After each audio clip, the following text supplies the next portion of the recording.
Why does it feel like you're doing everything right? Sleeping, eating, showing up, and still running on empty. You're not sick. You're not lazy. You haven't stopped caring. But something is quietly wrong, and the harder you try to name it, the further away it seems to get. That specific feeling of being fine on the outside, while something inside has gone very, very quiet. That's not nothing. That's your mind sending signals you've probably been trained to dismiss. Mental exhaustion doesn't look like a breakdown. It looks like a person who keeps going. And that's exactly why so many people miss it in themselves for months, sometimes years, before they finally have a name for what's been happening. So here are 7 silent signs you're mentally exhausted and have been ignoring it. 1. You finish tasks, but feel nothing afterward. You completed the project. You crossed things off the list. By every external measure, you had a productive day. And yet, there's no satisfaction, no sense of accomplishment, just a flat, quiet absence where a feeling should be. This isn't ingratitude. This isn't a sign something is wrong with your personality.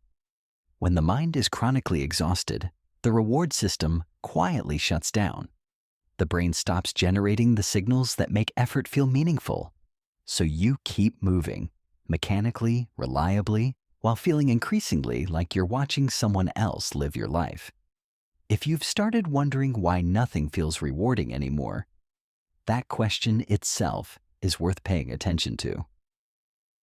2. Small decisions feel disproportionately difficult. What to eat. What to reply. Whether to make a phone call you've been putting off for 3 days. These should be simple. But when you're mentally exhausted, even minor decisions carry a weight that seems completely out of proportion to what's actually being asked of you. This happens because decision-making draws on the same cognitive resources that exhaustion depletes. A rested mind filters, prioritizes, and chooses with relative ease. An exhausted mind experiences every decision, including the trivial ones, as a demand it isn't sure it can meet. So if you've been calling yourself indecisive or wondering why you feel so overwhelmed by things that used to take seconds, it's less about what's being asked and more about what's already been spent. 3. You've started withdrawing from people you actually like, not the draining ones, not the difficult relationships, the good ones, the people who make you laugh, who don't require anything complicated from you. You've started canceling on them too. Making excuses, finding reasons to be alone instead. Mental exhaustion makes human contact feel like a resource expenditure you can't afford, even when that contact would actually help you.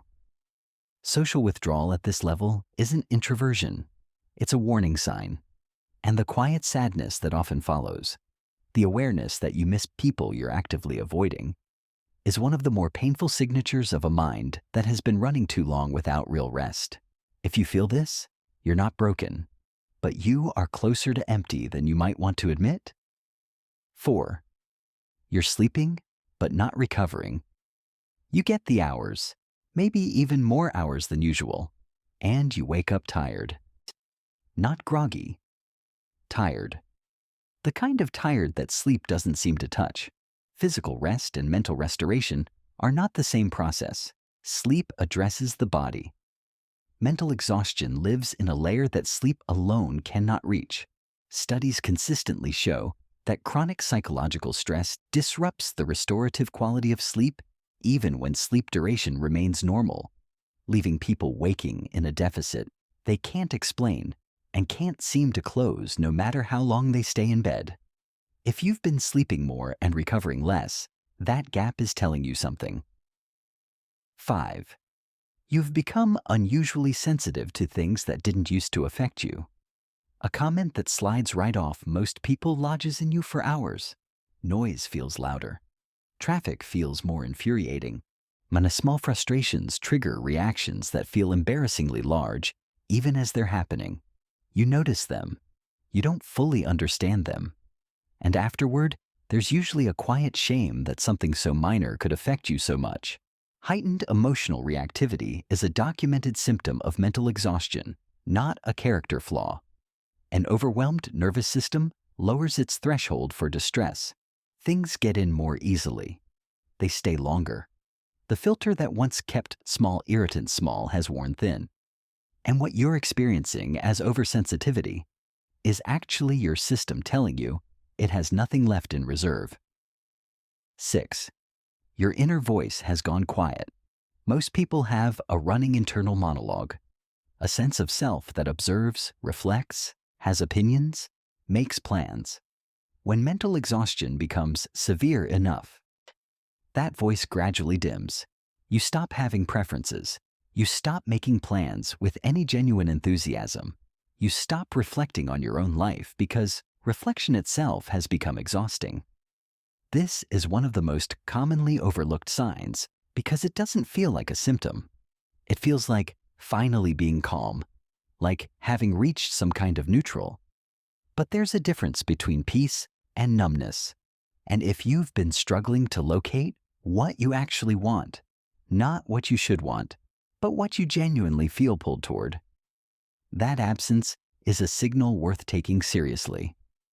Saving this one might be worth it, because the next time you notice that quiet, where your own voice should be, you'll have a name for it. 7. You keep waiting to feel like yourself again. This is the one most people don't say out loud. There's a vague awareness that you used to feel different, more present, more interested, more like the person you understood yourself to be. And somewhere along the way, that person became harder to access. So you wait. You assume it will pass. You tell yourself you just need a vacation, a weekend, one good night of sleep. But mental exhaustion doesn't lift the way a cold does. It accumulates in layers, and the longer it goes unaddressed, the more embedded those layers become. Research on burnout identifies 5 distinct stages of progression, with symptoms intensifying at each stage and becoming significantly harder to treat the further they develop. Waiting is not a strategy. Recognizing what's actually happening is, if you recognized yourself in more than a few of these. The most important thing to understand is that none of this means you are weak or falling apart. It means you've been carrying something heavy for a long time while telling yourself it wasn't that heavy. That kind of quiet endurance is admirable, and it is also not sustainable. If this video finally gave language to something you've been feeling but couldn't quite reach, hit the like button. That specific relief of having something named accurately, that's exactly what this channel is here for. There's something worth holding on to in sign 6, the distinction between peace and numbness. Save this video so you have that reference point the next time things go quiet in a way that doesn't quite feel like rest, or the people making it through each day while quietly wondering why nothing feels like it used to. That's who this channel exists for. If you want to go further than the surface-level wellness content most people settle for, subscribing is how you get there. Think of someone in your life who keeps saying they're fine, who keeps showing up, who you suspect hasn't actually rested in a long time. Send them this. What this video couldn't fully address is what's happening beneath the exhaustion, the specific psychological and neurological mechanisms driving it, and what actually reverses them. That's what the next video goes into directly. It would be incomplete to stop here. Mental exhaustion doesn't arrive with a warning. It builds slowly in the spaces between all the things you kept managing anyway, and by the time most people recognize it, they've already been living inside it for longer than they realized. The fact that you're watching this, trying to understand what's been happening, that's not a small thing. What was the first sign on this list that stopped you? The one that felt less like information and more like recognition? Write it in the comments. Other people are going to read your answer and feel less alone because of it.